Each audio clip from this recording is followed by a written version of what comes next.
to Stan the Wine Man TV. I am your host, Stan Rattan, and this is the Blue Collar Wine Show where I try to help you spend your wine dollars wisely.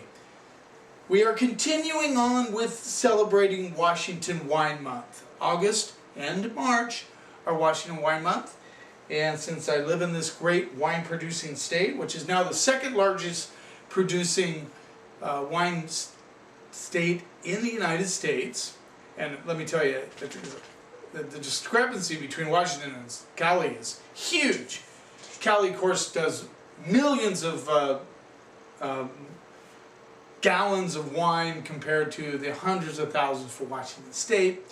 But Washington State certainly has put itself on the map with many, many award-winning wines. So it's kind of exciting to be a part of this state and a part of the wines. I drink wines from all over the world, as you know. You've seen this on. I've liked wines from everywhere. I certainly do not favor Washington wines over other wines, but it's certainly worthwhile to focus on those. And today we're going to do Cabs.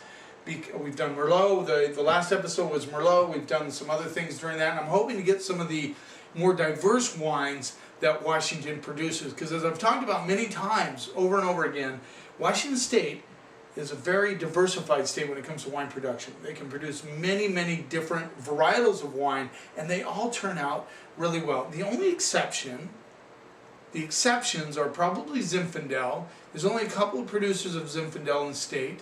Maryhill is one of the ones I know about that does a really nice job with Zin. But not a lot of Zin and not a lot of Pinot Noir come out of Washington State. I do, Savage Grace comes to mind as a really good Washington State Pinot Noir. A couple other ones I can't think of off the top of my head, but Savage Grace is really one I like a lot. So shout out to them. They do a good job with Pinot Noir. But let's get started right away with Cabernet Sauvignon. Now, originally Washington was known more for Riesling, Merlot, and Syrah. But certainly with the awards that Quilceda Creek gets for its Cabernet Sauvignon and Cayuse, and well, I know Mark Ryan does a Lonely Heart cab that's to die for. Woodward Canyon, these are some wineries that have made a reputation for Washington State as far as Cabernet Sauvignon. So let's get started. 2011 Cabernet Sauvignon, Columbia Valley, from Maryhill, and this rolls in at $19.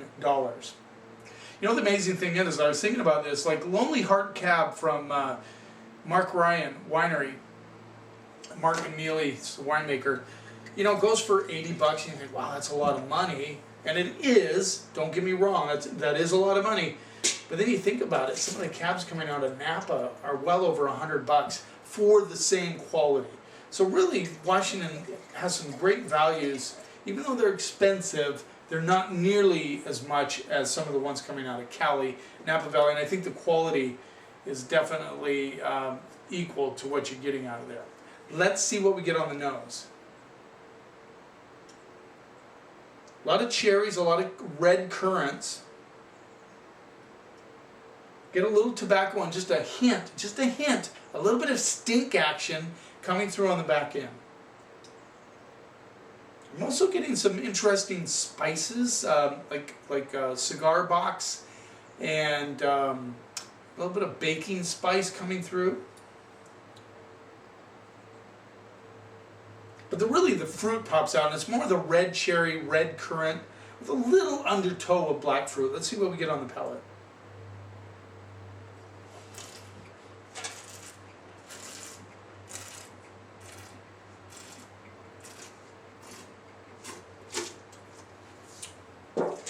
Nice solid cab, good tannins, good structure, good acidity, a little bit of spice action on the palate. Like I get this.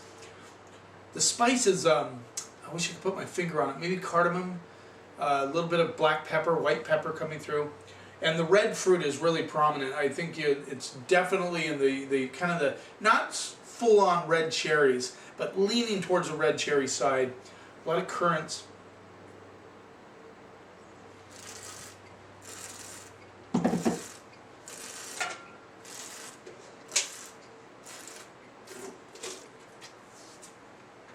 Definitely you can taste the oak, but the oak is not over the top. think it's well balanced. This is a solid cab. I like this cab because it's more old world. They don't get in the big fruit. Of course, it is 2011. And for those of you that are into vintages, I think a really good winemaker with good fruit quality can make really good wine in any vintage. A lot of winemakers liked 11 because it was a little cooler. They had a little more control on the ripeness. I know 12 was fantastic vintage. But you know, even 13 and 14, which were a little hotter, I think the really good winemakers with good quality fruit will come out with some fantastic wines. We'll have to wait and see. I know 13, a lot of it was really hot, and I know 14 was a lot warmer.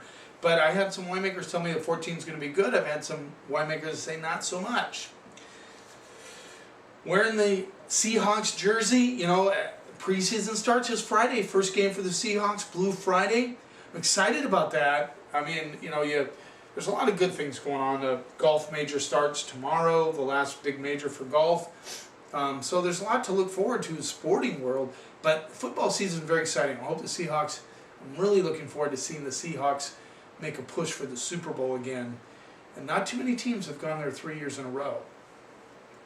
Anyway, back to the cab. So it came from a challenging vintage, a little bit more on the old world side. Some of you who don't like fruit bombs are really going to like this cab. Good structure, good balance. I'm going to go B+ on that Maryhill cab. Let's move on. Novelty Hill 2011, once again. Cabernet Sauvignon, Columbia Valley, Michael Janix, the winemaker, $23. A little Michael Jordan action on the price. I was watching some old Michael Jordan games. Man, I miss that dude. Such a great basketball player. Such a good work ethic.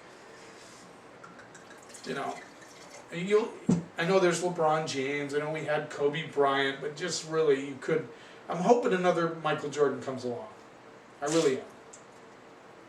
We'll see. Hasn't happened yet. I like LeBron a lot. Great basketball player. A little different style. More of a, he could be a linebacker for crying out loud. Let's see what we get on the nose with the Novelty Hill 2011 cab. Now this is on the dark currant side for sure. And I get a nice little hint of nutmeg coming through.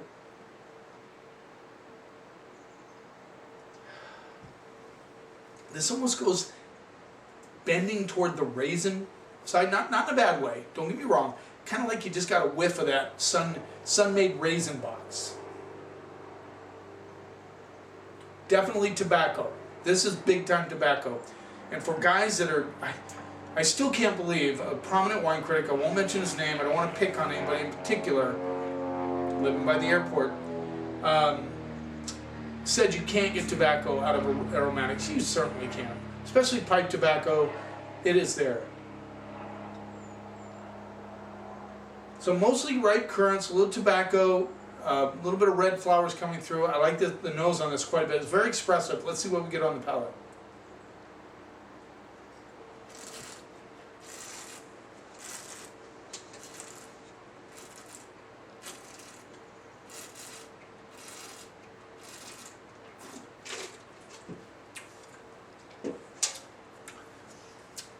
A lot more polished than the Maryhill. The darker fruits, very smooth tannins. This one again is spicy. I get a lot of white and black pepper on the mid palate into the finish.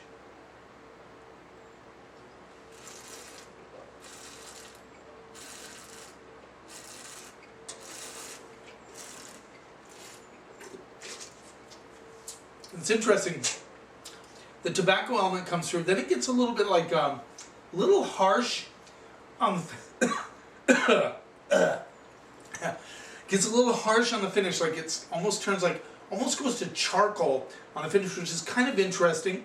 I think you need food with this cab for sure, and that's the case with most Cabernet Sauvignon. Definitely would benefit from a nice slab of meat, you know, something with protein in it, good cheese, something like that. Definitely with cab. Let's give this another whirl.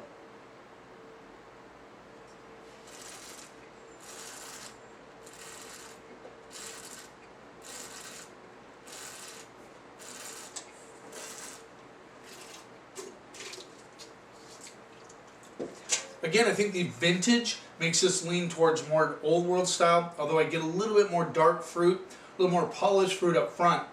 It definitely finishes with a little bit of an attitude, like, hey, I'm a solid cab. Now, I'm going to tell you right now, both of these, I wouldn't feel bad about leaving them down for another 3 to 4 years, just to see how they evolve, see if that fruit kind of overtakes. This has a lot of charcoal on the finish, which I find very intriguing.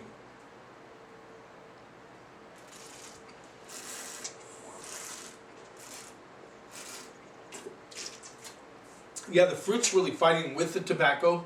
There's a lot of tobacco on this. If you want to know what tobacco tastes like in your red wines, if you're curious about this, Justin, buy a Novelty Hill cab, because this has a lot of tobacco with that black pepper, with those currants. Solid wine. I'm going to go B on that wine. Don't like it quite as much as the Maryhill, but it's still a very solid wine. I'm going to go B. Now we're going to move on. North by Northwest 2012 Cabernet Sauvignon. Now this is a tale of two vintages. Now the interesting on this one, it gives you percentages of where the wine comes from. So it's 36% the Benches Vineyard, 21% Alder Ridge, which is a very famous vineyard in Washington State. 20% Seven Hills, 20% Les Collines, 2% Heather Hill, and 1% Los Oídos. 85% Cab, 10% Merlot, 4% Malbec, and 1% Petit Verdot. Talk about information on the label. I just want to put the grapes in there. These guys really go over the top, which, by the way, if you're kind of geeking it out, it's very cool. Showing you where they get the wines from,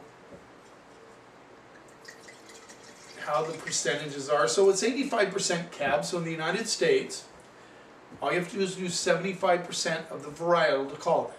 So some wineries don't tell you the other things they put in. This rolls in at $26.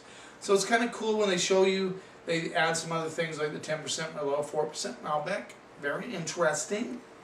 Kind of digging that.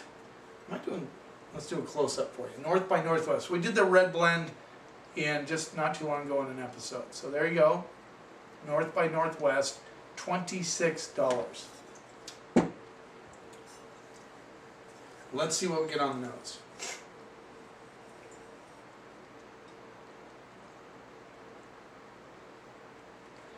A lot of bark. I'm getting like bark. It's like you're sticking your nose. Not old bark, but just like a fresh piece of bark right off it, without the pitch. Make sense? Dried bark. Tobacco's currants all day. It was funny, I was talking about, they were talking about descriptors in a book I was reading, and how some people are, wine critics are really getting carried away with the descriptors. And you know, I understand why maybe they're getting bored of saying the same old thing, but you know, well, guess what? If you're smelling a Cab, it's going to smell like Cab. You can call it everything you want, you can add these foo-foo descriptors, but bottom line, you're going to get currants, you're going to get cherries. In this case, a lot of times you get tobacco, sometimes you get the bark element, but they're pretty consistent. So, you know, I just don't try and make anything up. It's just the way it is. You get what you get. I'm not going to tell you it's redwood bark, or maybe a fir tree down in Oregon versus a fir tree in Washington State. That kind of bark. I don't know. You can get carried away for sure. This is what I call a brooding nose. In other words, I think there's a lot underneath there that wants to come out. Maybe decanted a little bit longer. You'll get those things. By the way, speaking of decanting, I did the Conjurer from Sleight of Hand Cellars on a couple episodes ago, and I came back that night and tried it again, and I'm telling you, the extra oxygen, the extra breathing made a huge difference. So although on these programs I try to do it the way I think the consumer's going to do it, you're going to pop that bottle of wine, you might leave it open for a while, then you're going to drink it. That's what most of us do. We don't pour it in a decanter. I do encourage you to pour it in a decanter. I've done some decanting episodes on this show. But that being said, Some of these wines, after they've been opened up for a while, are going to improve. So if you have the patience, you don't have to have anything fancy. You can use a Kool-Aid pitcher. You can use a mason jar. I don't care what you can do. You can pour it a little out, shake the bottle. Decanting always helps in most cases, especially with young wines. Not necessarily old wines. The older wines, like let's say they're 10 to 15 years old, they've got it figured out already. They don't need to breathe. So this has a lot of potential, I can tell in the notes. Let's see what we get on the palate.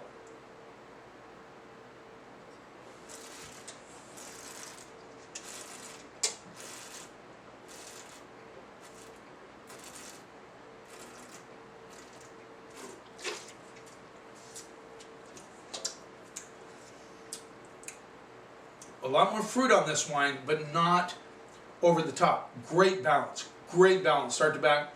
Again, really interesting. I get that kind of white peppery notes on the finish. I don't know if I don't know what it is about this pepper thing, but boy, a lot of these wines are having it these days. And you can tell that 12 is definitely a vintage to look for from Washington State. Almost every 12 I've had has been absolutely phenomenal. Let's give this another try.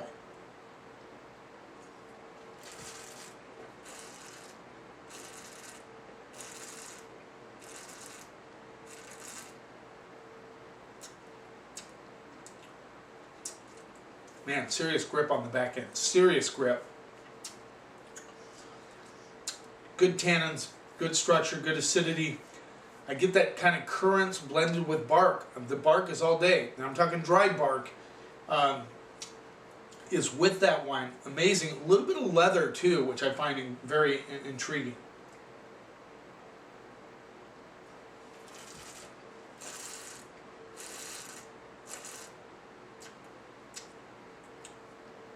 And a lot of red flowers. There's definitely a backbone of violets and rose petal coming through on this wine. Good balance, serious structure. You definitely need some food with this one, but it's a very good wine. I'm going to have to go A- on this. I think it's a very good wine. Could be the vintage. Both of those are good. B plus, A-. Solid wines, very solid cabs from Washington State, all under $30. It's really hard. That's a great price range for solid wines. If you're doing a prime rib, if you're doing rib steaks, or if you're doing spaghetti, or if you're doing ribs, all these cabs would be beautiful with those wines. We're coming upon the fall is getting closer. You're going to do more comfort food as the weather cools down a little bit. You might want to look to some of these Washington cabs that really show well for the money. Thanks for watching, and remember, wine is not a mystery. It is just fermented grape juice. Drink it, enjoy it. Always be willing to expand your palate and try new things. Just try them. Try them once. My mom always told me, at least try it once before you say you don't like it. But never, ever, ever let anybody tell you what you should or shouldn't like. And if you do that, together you and I can take the snob out of wine.